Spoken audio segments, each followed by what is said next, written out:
Hello, everyone that's watching. Thank you so much for joining our first ever webinar with the Women in Marketing Bulgaria community. I'm extremely thankful that we have such an incredible panel of guests joining us today. For those that don't know me, my name is Lazarina, and today we're going to be talking about public speaking. We're going to go through topics like from pitching, and then what conference organizers are looking for in your pitch and what their perspective is for selecting speakers, and then also how to prepare the best talk that you have ever given in your life and make everyone super happy and super pleased that they've seen your presentation. So like I mentioned, we have an amazing panel of not only speakers and like super well accredited and successful speakers and professionals, but also conference organizers as well. So I'll give each of you awesome guests the opportunity to say hi to the audience. But quickly, we have with us today Giulia Panozzo, Director of Customer Acquisition at StockX, and she's also an international speaker and a speaker mentor. We have Navah Hopkins, an evangelist at Optmyzr and international speaker. We have Jojo Furnival, marketing manager at Sitebulb and webinar and conference organizer. Eva Jovanovic, SEO consultant and organizer of Heapcon that starts in just a couple of days. So she's a conference organizer, but also a speaker as well. And we have Kirstie Cartledge, head of events and marketing at International Search, like Web Search Answer. And so she's a conference organizer of an incredible conference that happens in Barcelona once a year or twice a year, I think now. Anyway, I will shut up and I'll give you all a chance to introduce yourself to the audience. Giulia, how about we start with you?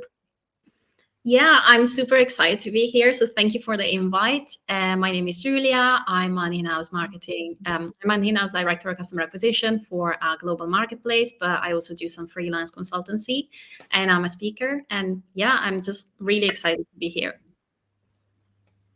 We're super excited to have you. Navah, you go next. First, I am so grateful that the very first webinar is about lifting up and empowering people to own their star power and speak. It is such an incredible topic. It's something that's very near and dear to me and my heart. As was mentioned, my name is Navah Hopkins. I've been in digital marketing about 16-ish years and public speaking about 10 of those. And I can honestly say that my career has been made richer and I've gained access to more amazing learning opportunities because of leaning into public speaking. So if you take one thing away from today's session, it's that you're doing this not for the company that you're working for, you're doing it for you. And we hope that we can empower you on that path to profit and victory. I love it. Agree completely. Jojo, how about you go next? Hello, everybody. Yes, I'm Jojo, and I'm the marketing manager of Sitebulb now. If you don't know, Sitebulb is a technical SEO website audit tool, a crawler, basically. And yeah, so this year I've been developing our popular webinars program, and we've also been doing some training, so organizing quite a lot of events.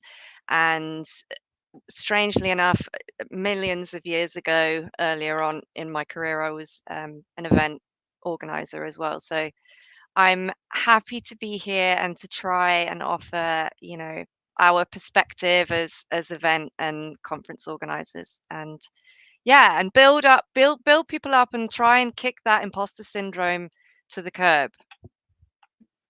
Yes, we are looking forward to you summarizing your decades of experience in 1 hour or less. It will be great. Eva, how about you go next? Hi everyone, yes, I'm Eva and I'm organizing a conference that's happening in 2 days only. So I've also mostly been on the back end of conferences and I hope to bring some insights from that perspective for all of you that are trying to pitch or looking into pitching. And I'm also looking forward to hearing these wonderful women talk about speaking at conferences. So yeah, Awesome. Awesome. Kirstie. Thank you so much for having me. This is actually I know it's the first Women in Marketing Bulgaria, but it's actually my first external webinar, so I am incredibly happy to be here among such an esteemed company. As you very kindly said, I organise the International Search and Social Summits in Barcelona for WebCertain. WebCertain is a digital marketing agency that has specialised in international and global SEO, PPC, amongst many other things, for about 20 years now. I haven't been there, obviously, for 20 years, but I am hoping to be able to just bring, as we said, some my experience to the table, and particularly Gemma and I, who I organise the events with, we have always been about championing women and being as inclusive as we can be, and also giving opportunity to first-time speakers at our events. So I'm sure we'll get into all of that a little bit later on, but yeah, incredibly glad to be here, and also looking forward to learning from everybody else on the call. Thank you so much. We're so happy that we are your first webinar. I can't believe that this is your first webinar as a guest. But yeah, I've been a speaker at ISS and would highly, highly recommend it. So everyone watching this webinar, after the webinar, you go pitch straight away. Okay. Yeah, just maybe do it after next week. Yeah, after next week, yeah. Just prepare a little bit. Yes, I love it. So we will go into Giulia's talk on how to organize your pitch. I'm just loading her presentation. So Giulia, take it away. Awesome, thank you. So yeah, we're gonna talk about organizing your pitch. So everything you need to know about pitching for an event. And when we talk about pitching, it's when you apply to speak at an event. So let me see if I can change slide. Yeah. Okay, great. So the things that you normally need for your pitch, every conference has got their own form, but most of them will ask you to have your name, obviously, your title and your company, a short bio, and we're going to see also an example of how to build one that resonates. Your headshot, it doesn't need to be professional. It can be literally a selfie or like a picture that somebody takes of you against, a backdrop, I don't know. Your talk title, and it doesn't need to be the formal title that has to remain throughout the process. It can be a working title as long as it's, it tells the story that you're going to talk through. Your talk description, again, we're going to see an example, and your social media links, your professional ones like LinkedIn. If you use X, then maybe that. And examples of previous talks. But if it's your first time pitching, it's okay if you don't have any. Just be transparent on the form. A lot of events, including the ISS, International Search Summit, are very welcoming of first time speakers. So just be transparent on the application. Say, this is my first time speaking, but maybe if you have any material, any supporting material like a blog post, or maybe you want to have a chat in a short call with the organizers, it's all helpful to let them know what you're capable of. And so what to pitch? The thing that I think is most daunting for a lot of first-time speakers is finding your topic. And I always find that what works best is a blend of your expertise and your interests. So I'm going to go ahead and talk through how it has worked for me.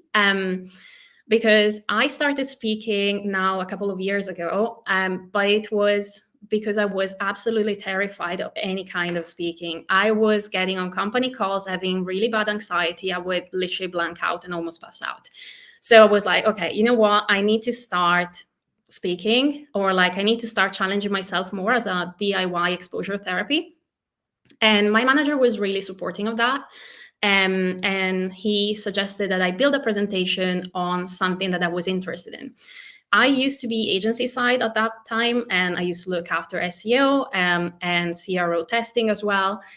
And a lot of my team was really, really talented and really knowledgeable of SEO. So when my manager said, pick a topic that you want and present it to the team, I kind of didn't feel comfortable choosing an SEO topic because it felt like everyone else is so good. And what value am I going to add? Which, to be honest, is not something you should ever be worried about, because everyone's perspective and different experience is valuable. But in my case, I didn't want to add that layer of stress, because I knew that for me it was already kind of a stressful experience. So I went and I was like, you know what, my interest actually is about neuroscience, because that's my background and I got a lot of expertise on that. So I started exploring the intersection between neuroscience and SEO, and that's how neuroscience of search, which is like my most popular topic that I talk about all the time, kind of was born. And so this is the sample bio that I would use to pitch when I was, for example, pitching this first topic. It would be my name. So your bio should always obviously say your name and your work title. If you're a freelancer, just state that.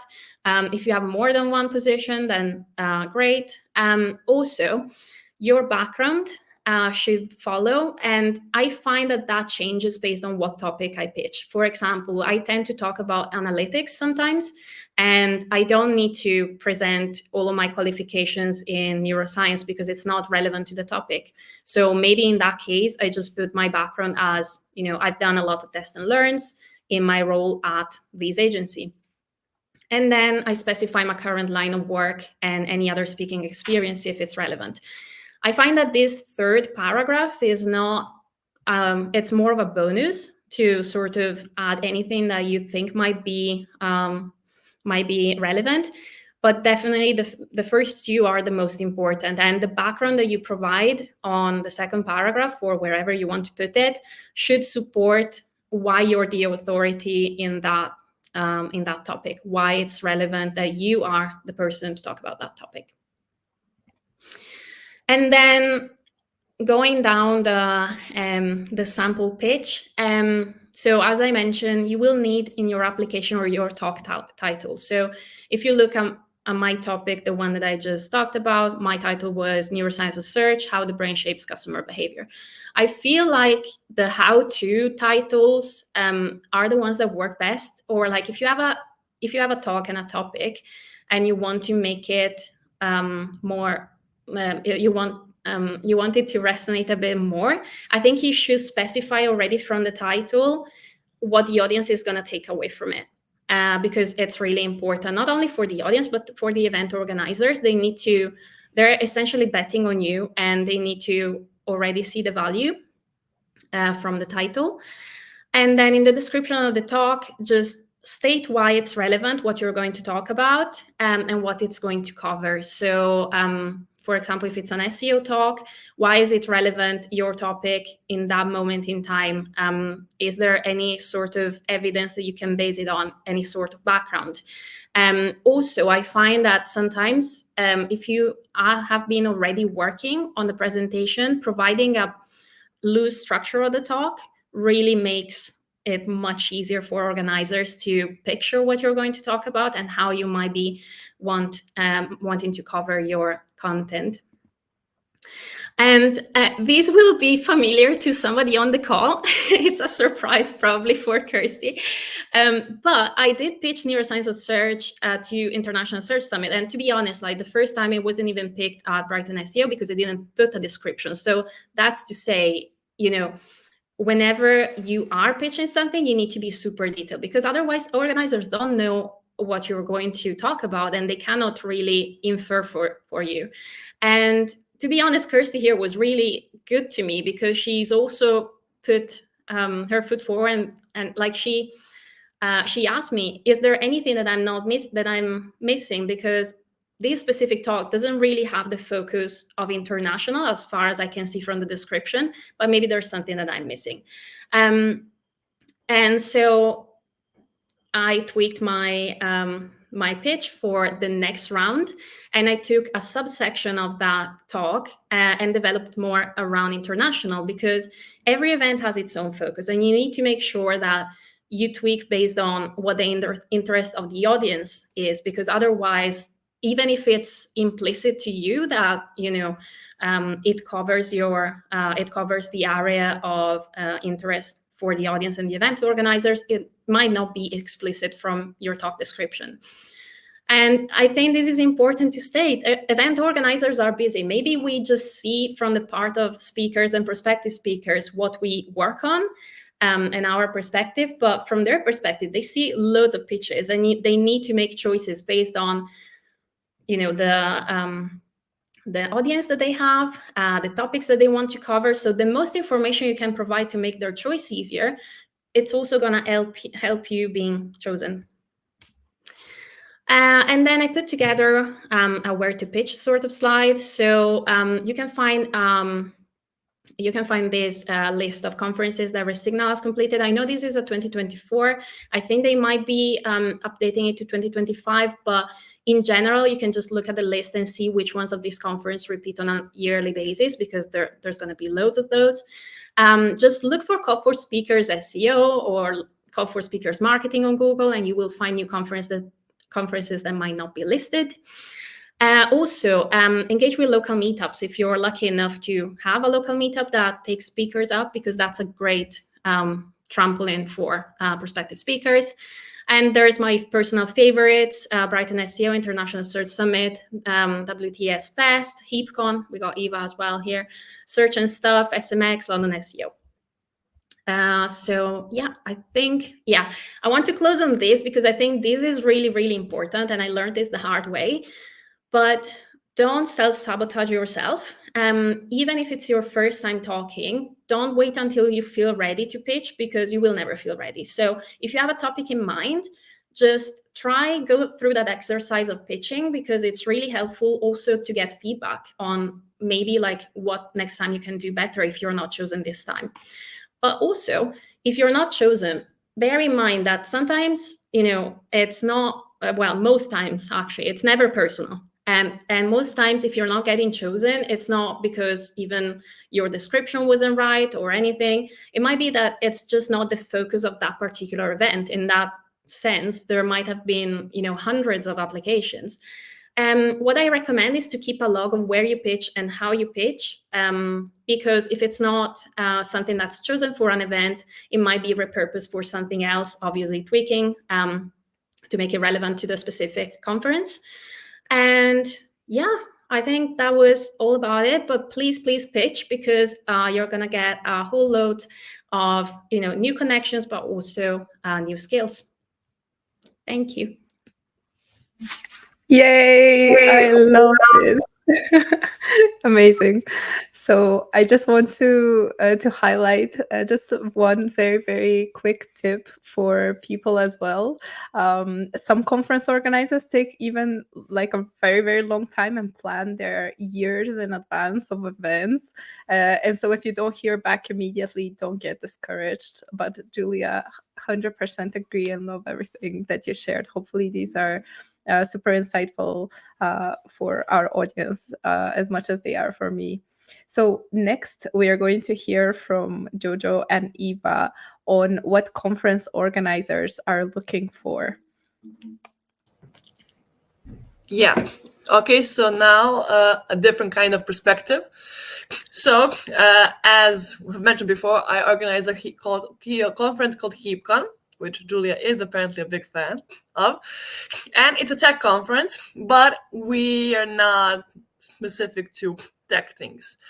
So we kind of do, the way we do things, it could be a bit different than most conferences, but I still want to present that angle for it. So we put out a call for papers.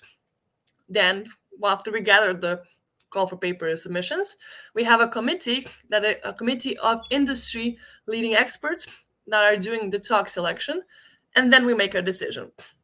I want to emphasize this because all of the conferences do it differently, but I do believe everything that I can share now is acceptable for all conferences.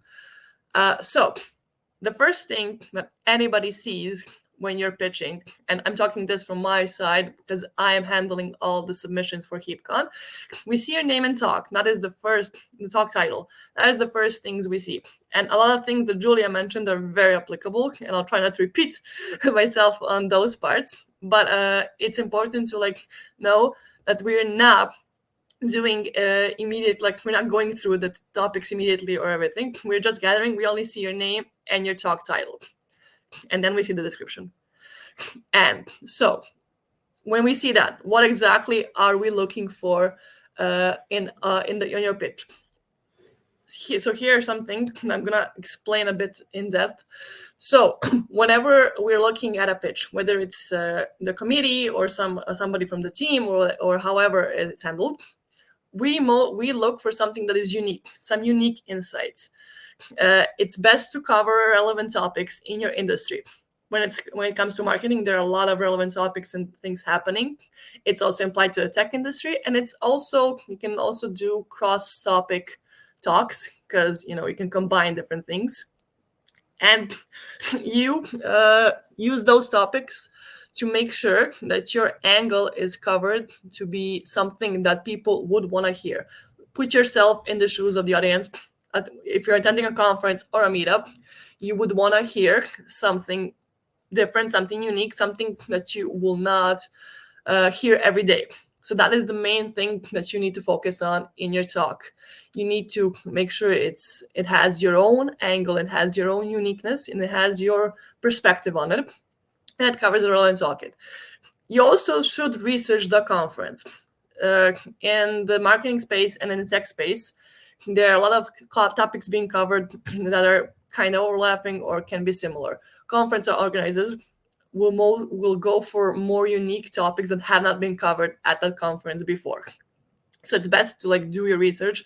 All the conferences have their previous editions linked somewhere, whether it's a YouTube channel or the website, and just check out what was spoken about before, so you can get a sense of what is being covered and also get a sense of not to repeat something. Avoid doing a sales pitch. You're not selling something. You're selling yourself, actually, but you're not selling a product or your services. You're selling yourself, and you're selling your knowledge, your expertise, something you can provide to the audience that will be at that conference. Offer some solutions to challenges in the industry. There's a lot of different things that are happening in the marketing space and in tech space. Every day is a different day. Every day something is happening. See if you have a solution to some challenge that you can offer to your audience who doesn't want to see a solution being handled to something. We also love it when you are creative. Creativity is the best thing, especially for talk titles. So put your uniqueness in. There are a lot of credible speakers in the marketing space that are putting themselves in the talk titles and the talks themselves. So do that. It's you. The talk is you. You're the talk. So give it your own angle, give it your own uniqueness, and go crazy with it. Because like Giulia said, you're giving a talk title that might not be the final talk even. So be creative with it. It's always welcomed. And include details. So we go through hundreds of applications, and we want to know what your talk is about. And the more details you have, the more it helps us understand your angle and what you'll be talking at. If you're giving a 2-sentence description, a 3-sentence description, that won't give us a full-on insight. So, if there's a limit, if the pitch, we don't have that limit. If there's a limit on how many words, characters you can use, try to put it all in. But if there is no limit, you can separate, because in our Heapcon applications, we have a separate thing, something that will be the talk's public description, and something that will be an internal one for us to help us decide about the topic.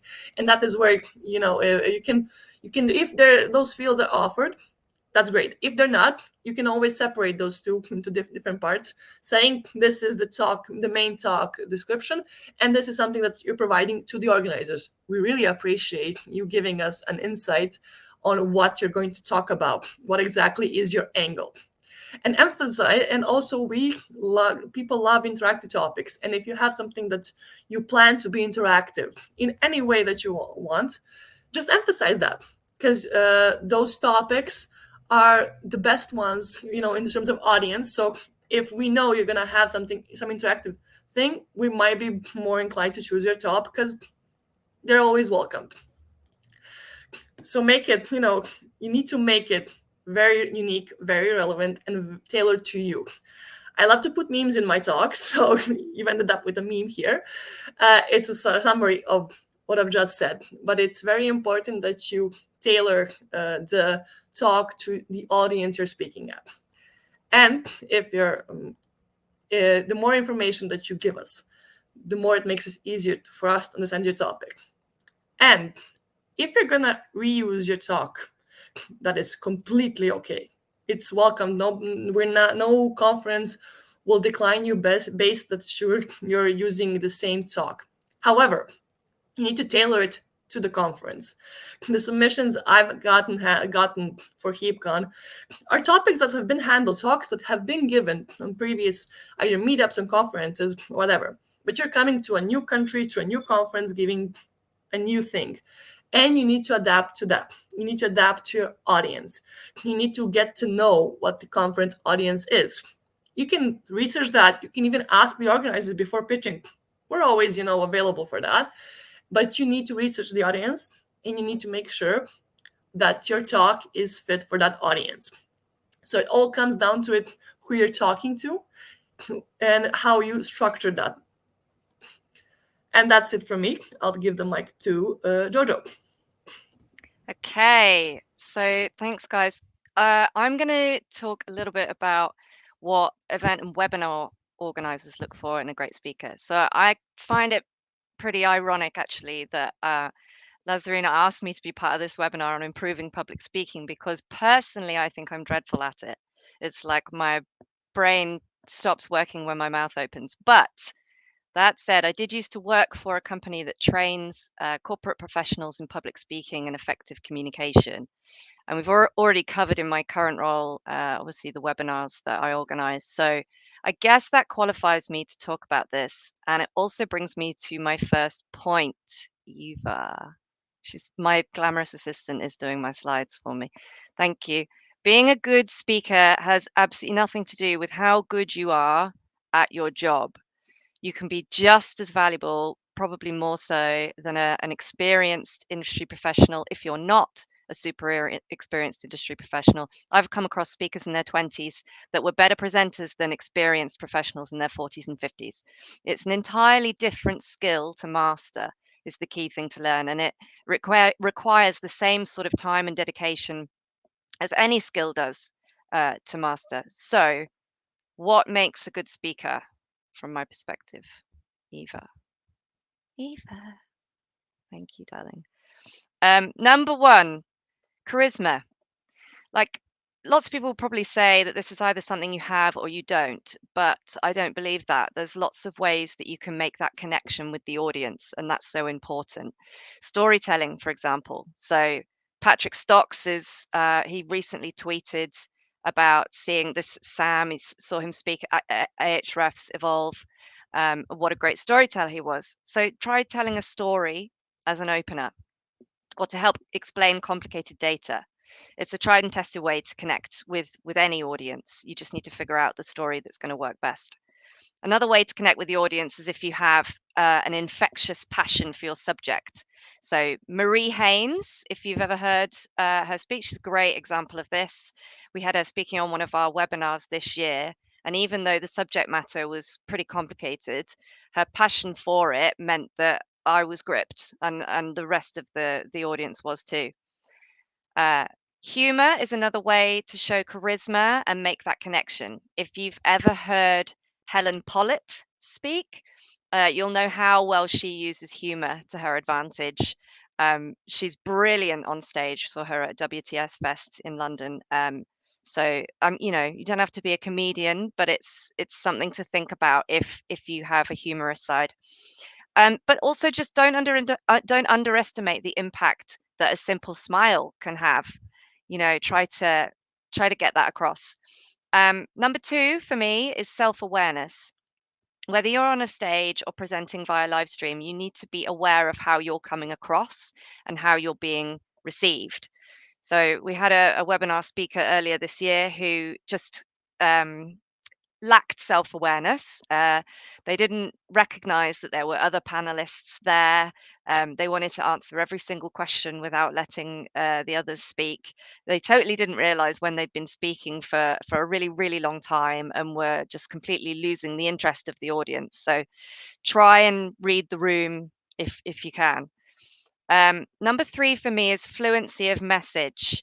So I get that obviously this, we've got people who are wanting to become speakers in English or in a foreign language that isn't, their native tongue. I'm not talking about fluency of language. I'm talking about fluency of message. So don't ramble on. If you have an important point to make, don't take too long to make it, or you'll lose your audience. 2 great examples of speakers that spring to mind here is the wonderful Sam Torres of Grey.co. She always makes her point so succinctly. And Luke Carthy, he's also an excellent speaker. But this will come with practice, which is I'll get to that in a minute. My final one is energy. As a speaker, you've got to inject enough energy into your delivery to bring the audience with you and stop them from zoning out. I'm hoping no one's zoning out as I'm talking now. But the incredible Aleida Solis is brilliant at this. She has so much energy. Just think about how you can use body language and movement, facial expressions, your tone, pace, and pauses to emphasize different points and to bring vitality to your delivery. And it's easier said than done, I know, but try to relax as much as possible to avoid appearing stiff, especially on camera. Okay. Oh, thank you. So this is, yes, I've already mentioned it, practice. I think most public speakers would agree that practice makes perfect. The more you put yourself out there and work on your public speaking, the more comfortable you're going to feel, the more skilled you'll become. I think it's already been mentioned, Giulia, like there's lots of supportive communities like this one. There's the Women in Tech SEO community. There's opportunities to if you're not ready for the stage yet, you could try a webinar. And I have included the bit.ly link to Sitebulb's webinar pitch form if you want to submit your pitch to me. I'm very friendly. We're always looking for webinar speakers. And I've also included here some more resources. Amazing. You will share the slides after the webinar. So you can grab those links. So this is actually the public speaking and corporate training company that I mentioned earlier. They've got loads of resources on their website to help you upskill and get over those fears and master public speaking. So thank you for listening to me and good luck. Wow, amazing presentations. Thank you both. It's so interesting for me to hear the conference organizer point of view, because while I've been a speaker for a while now, it's always super different from the other side. But I think these are amazing tips, and everyone that you have mentioned in terms of like tips for speakers, and all of the speakers you've mentioned have been absolutely amazing when I've seen them live. So everyone in the audience, definitely check out everyone that was mentioned by Jojo and study their craft and absorb all their wonderful skills. Okay, so just want to quickly say a couple of housekeeping things. We only have one more presentation by Navah, and it will be how to ace your talk structure and delivery. And after that, we will actually have a Q&A session. So if you do have any questions, please pop them in the LinkedIn comments, and we'll try to get through as many of them as we have time for. So after this quick housekeeping tip, Navah, take it away. Absolutely. And I will admit that, let me just pull this up. Here we go. A lot of the things that I wanted to talk about have kind of already been covered. So in the interest of time, I'm not going to spend maybe as much time on certain things. But I also want to address how much thought leadership builds long-term careers. So I started off my introduction talking about how I've had the opportunity to learn and grow. This is also a really good sales tool. So for those of you that are thinking about how you can gain internal clout within your organization to help push initiatives forward, how you can help create inbound leads and sales, it's much easier to sell to someone who already believes that you're a helpful expert than to outright cold sell somebody. So just by the numbers, thought leadership really is very helpful. But developing the talk itself can be really stressful. So we're going to talk about 3 things, and you'll see that there's kind of an overlap between all of us talking that passion is really important. The format and the friend piece are critical. And I do have a bonus that if there is time, I'll share a story about one of my early adventures and misadventures in thought leadership. But that's only if there's time. So the first thing we're going to do is talk about finding your passion. And you'll notice that this is a picture of 2 of my lovely rescue dogs, Freya and HK.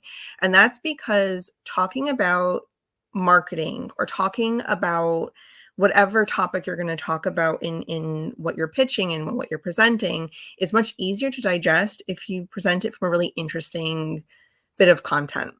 So I'll throw it out there. I am a super passionate person. This is a meme I made talking about the Optmyzr studies. It's kind of riffing on myself, a little self-deprecating humor between Ashwin, Fred, and myself about who can keep things under wraps. The answer is I can't. I struggle really hard.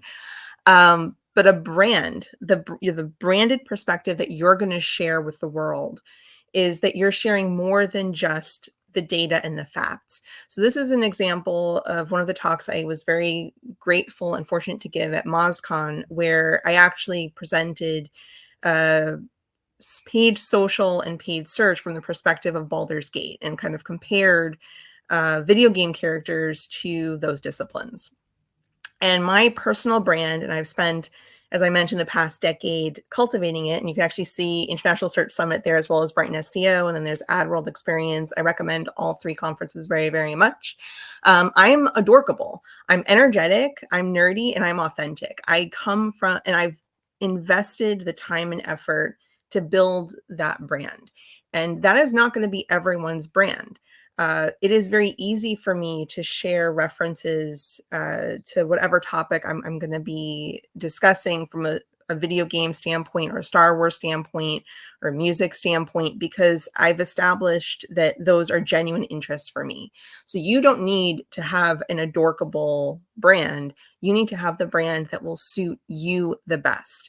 It's also really important to note that you don't have to always do silly themes. So when I build my decks, actually have an easier time processing the information when I think about it from what is the story I want to tell with my content. And so that's easier for me.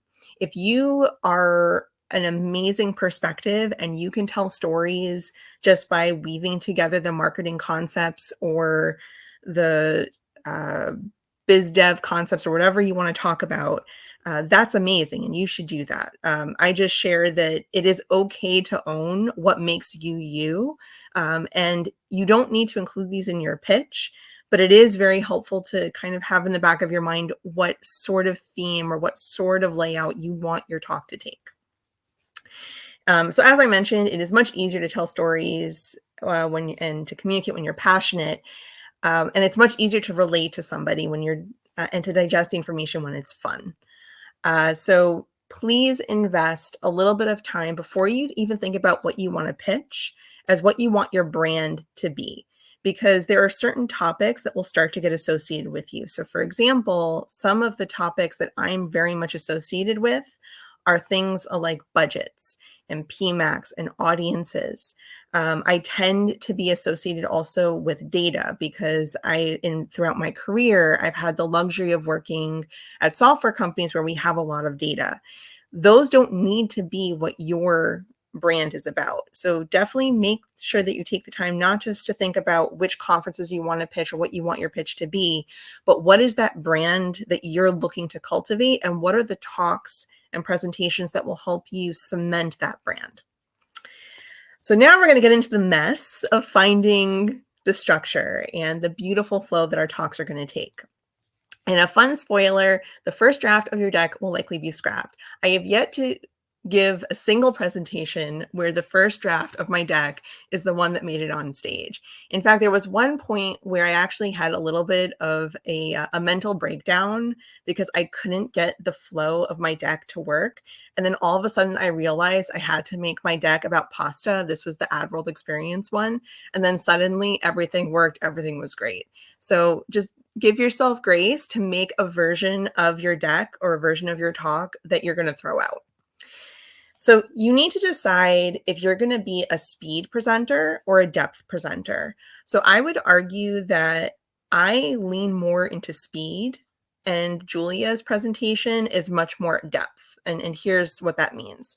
Speed is good for big, bold images and points. So for example, going back to the image of Shadowheart, Astarion, and Lae'zel and kind of picking your path, it's a single, beautiful image that sort of relates to your point. Very easy to take a picture of the text, and you're going to just go for that. Depth is good for taking a little bit more time. So you might spend, instead of maybe 15 to 30 seconds on a slide, if that, you might spend 2 to 3 minutes on a slide because you're really diving into every single point. Data slides tend to require a little bit more depth, especially if the font is on the smaller side like this one is. But that said, the data isn't inherently a long time slide. So you just need to kind of think about that. You'll also notice that even with a depth slide, we want to make sure that we have contrast and that the information itself is very easy to digest. And we're going to talk a little bit about the design components in a second. I also need to dispel a rumor that bullet points kill kittens. They don't. Boring content does. If you let your poor audience fall asleep, especially if you're right after lunch or you're at the end of the day, you're in for a bad time. So it's not the bullet points killing the kittens, it's boring content. So how can we be more interesting? How can we be more engaging? How could we be more energized? This is not just about the content, it's also about you. So Jojo's amazing presentation about energy and charisma, part of that is doing some pre-talk work. So for example, one of the things I like to do before I go on stage is I listen to power metal to keep my brain super energized.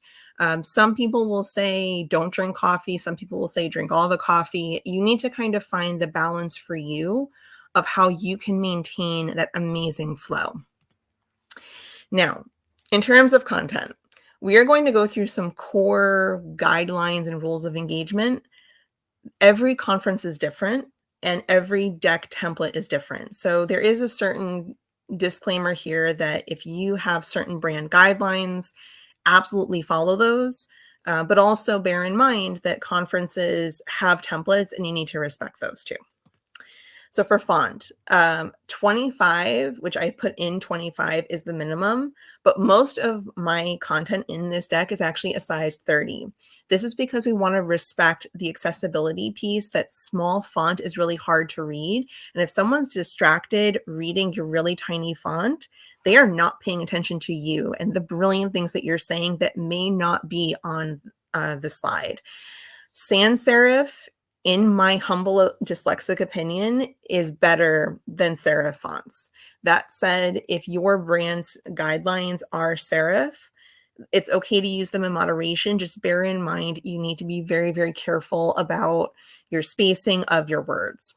High contrast color is better than branding color. So Optmyzr's green is, in my opinion, not a very good fit on white background, but it's a branded color. I might be forced to use it. So work with your brand to find a color that is going to have that high contrast for the deck you're going to work with, or think about background colors that will serve you better. Next is about design. You want to make sure that text is on a plain or a gradient background. I am not good at Google Slides, so I couldn't get the gradient to work on PowerPoint. It's super easy. Images, you can't have copyright, just be very careful. AI images is a little bit more flexible. Just make sure that you call out when something's AI. You'll notice that all of our slides had a social handle block. So a place for us to put our logos, our social handles, things like that. In my case, it's just a row at the bottom that has no divider, but in other decks, sometimes there's a line. Make sure that you account for that. And make sure that you also follow the same rules you set for yourself with title slides. So for example, I, as a speed content giver, tend to have title slides that look very similar to my main point slides. So I'll maybe move the text to the middle or to the top or to the bottom, depending on what type of slide it is. Now for flavor. Is a reference for you versus the point? This first one is probably the one I struggle with the most because, as I mentioned, I really like geeky, nerdy things, and sometimes it's just not going to land. So just keep yourself honest about how much you pull in something silly or irreverent versus actually making a useful point. GIFs, video, and music all represent risk. They are not bad, but they do represent risk. And the reason for that is that technology cannot work. GIFs could be distracting from your amazing perspective because they're moving. The video could just not play the audio, and so you're just stuck with sound titles. Like, there's a number of things that can go wrong. So as a first-time speaker, I would suggest leaving those behind. But if you're comfortable and if you can roll with whatever happens, go for it. And audience participation, I'd argue, is market dependent. So for example, when I give a talk in Germany, I'm much less likely to ask for audience participation than when I give a talk in the US. And that's just because of the market. Humor, I am very mindful about how much I lean into humor in certain markets versus others. So just bear in mind that the market is going to influence how you go about certain parts of your talk. Now, organizing your content should be easy. Just follow the pitch, as Giulia mentioned. Just lay out the rough outline of what you want to talk about in your pitch, so that in actually building your deck, you're following through on that promise. Now, intros tend to flow better, in my opinion, after a few slides, but it really depends. There are some folks that really would prefer to get all of the intro about themselves out of the way in the beginning. There are some people that do better after they've established a couple of points. It's all up to you. This is my default intro slide. I leave a couple of accreditations about who I am, why I'm interesting, but I tend to keep it pretty bare bones because my personal comfort as a speaker, I prefer to give value and get right to the value than to talk about myself. There are other speakers that need to build up that credibility. So there's something called authority voice, the voice that you speak with when you're talking to a manager or to someone that you need to do business with, or just where you need to kind of command authority. Make sure that you're practicing that and that you have data points ready to back up why that authority voice is granted. Because just because you're friendly and lovely and bubbly and nice doesn't mean that you don't know your stuff and that you should be respected. And always include actionable solutions. We kind of made this point already. Don't make problems that get people nervous to then not answer it. I know that's very good for clickbaity social posts, but we want to actually be helpful when we're giving a talk. Where possible, include data to back up anything. So this is an example of talking about low spending bidding strategies. So kind of turning an idea on its head and backing it up with data. Real world examples like a search result page or the interface are always better than talking about an experience. Give the user a real world example. So one of the talks I give about audiences and kind of thinking about the user journey, I actually highlighted my experience of buying my 10-year anniversary trip to Iceland, because that's where my husband and I went for our honeymoon, and kind of building that camaraderie with the audience was super helpful. And in this case, it's just showing ad network and SERPs. Appendix slides are so valid. I am a big believer in appendix slides because I tend to want to share everything. And if I share everything, people won't process anything, and I will go over time, and I will be a disrespectful speaker to the rest of my fellow panelists. So appendix slides are great. They also are great bonus information for people that download the decks later, and it gives that much more incentive for them to engage with you. Now, about finding your friend. Once your draft is done, it helps to do a rough run through. You don't need to drill, but just do at least a timing one. you want 2 people to do a rough run through with.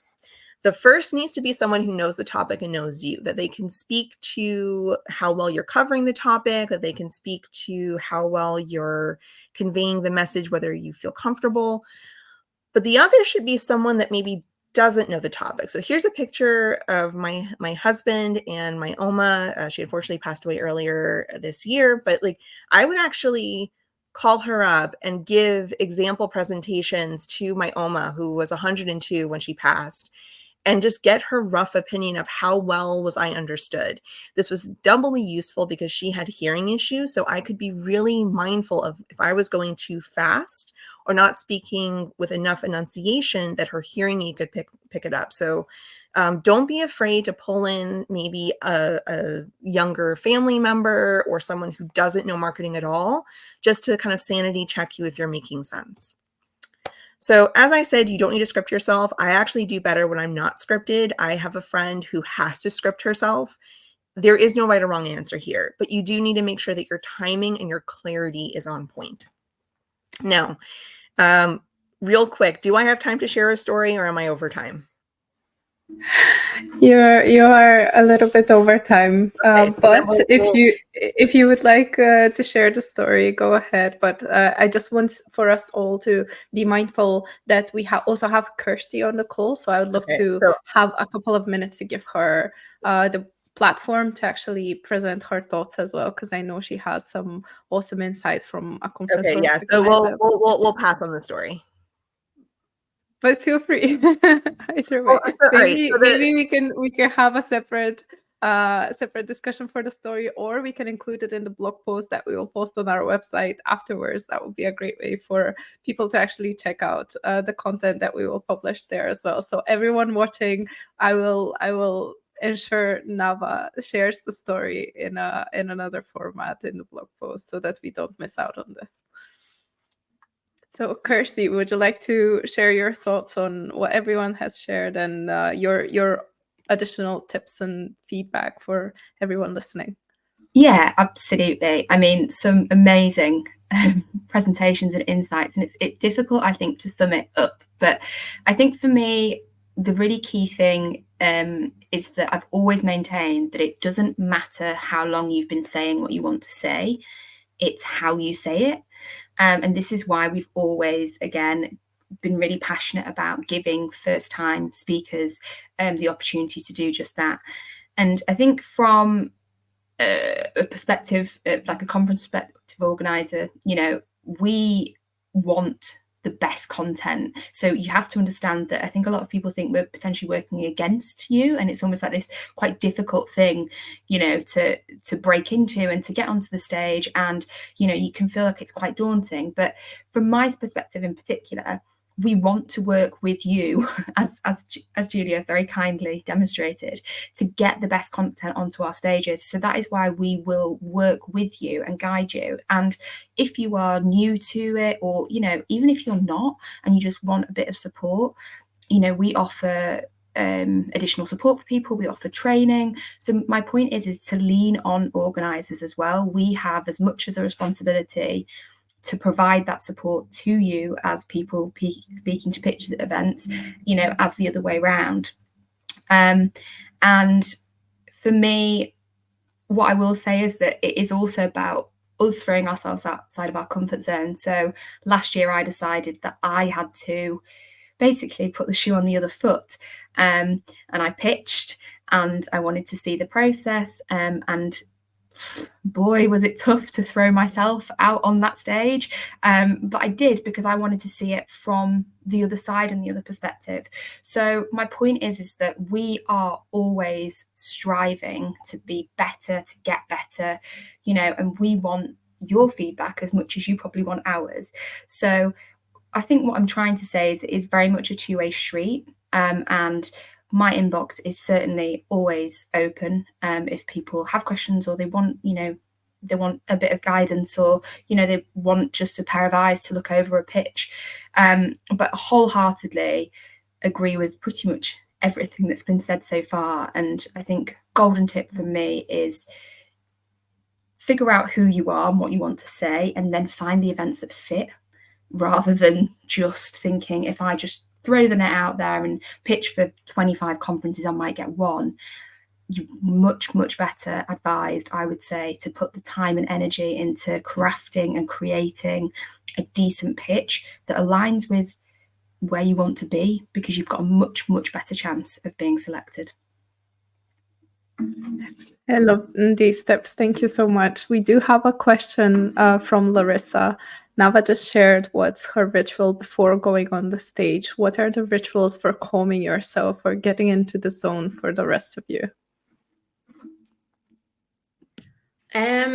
So for me, it really depends, because sometimes I'm really nervous and sometimes I'm not. The times when I'm really nervous, I either listen to some music, but it's more on the calming side. But recently, I found a new ritual, which is Jack Chambers' word from the Search with Candor podcast did an amazing presentation on myself. Like, he bragged so much about my profile, that was really empowering for me. So I started listening to that as my intro now, because it makes me, get in the zone, and I'm like, oh, actually, yeah, this is me. These are all the things that I've done. So I should actually believe in myself because somebody else is telling me that.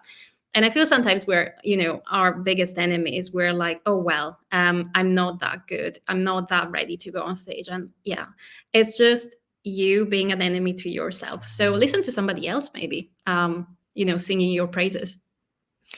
Yeah, I would add to that actually. Like, so somebody gave this advice recently, and I heard it, and I had already actually set up my own folder called on my desktop called Imposter Syndrome, and just put in there every time you get some awesome feedback or somebody says something, that like, yeah, you'd be great for this webinar, or you'd be, you come and your experience is valuable, whatever it is, pop it in the folder, and then you can have a look at that before you to try and calm your nerves or amp yourself up, big yourself up before doing public speaking or whatever. But I would also vote for the music thing. I do have a playlist of music to make you feel invincible, I think is what I've called it. Love it.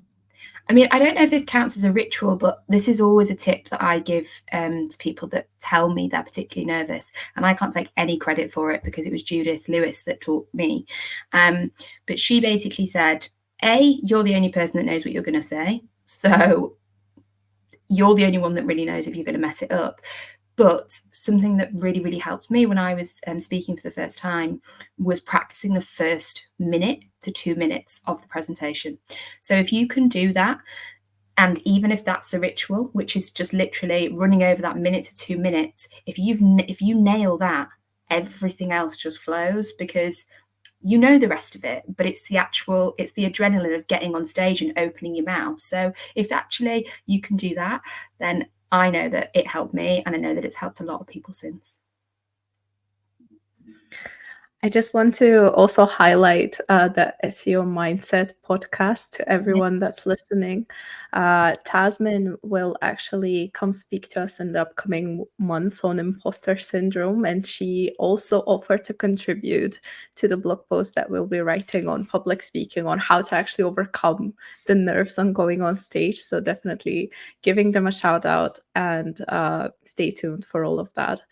And because it's been such productive time, I'm completely blown away, because I'm realizing this could have been like a 3-hour webinar and the time still couldn't have been enough. I just want to take the last minute, first of all, to thank all of our guests today for all of those insightful tips and your presentations and all of the effort and the time that you put in to prepare. We are all, as a community, extremely grateful for your time. And I just want to say, on behalf of the entire community, you have no idea how impactful your presence and your participation in this webinar has been and will be for our community. So hopefully you'll be seeing a lot more women in Bulgaria speakers as a result of this. That's what I'm hoping for. So yeah, super grateful that we did this, and I'm super proud that this was our first ever webinar. I don't know how we're going to top this. But with all of that, I just want to highlight to everyone listening to the live stream, that we will have our first in-person event on the 22nd. Our first in-person mini conference, not our first in-person event, on the 22nd of November. And we do have an awesome panel there as well. So definitely check it out and get tickets if you haven't done so already. And just a final massive thanks to all of our guests today. Thank you very, very much. And bye. Bye.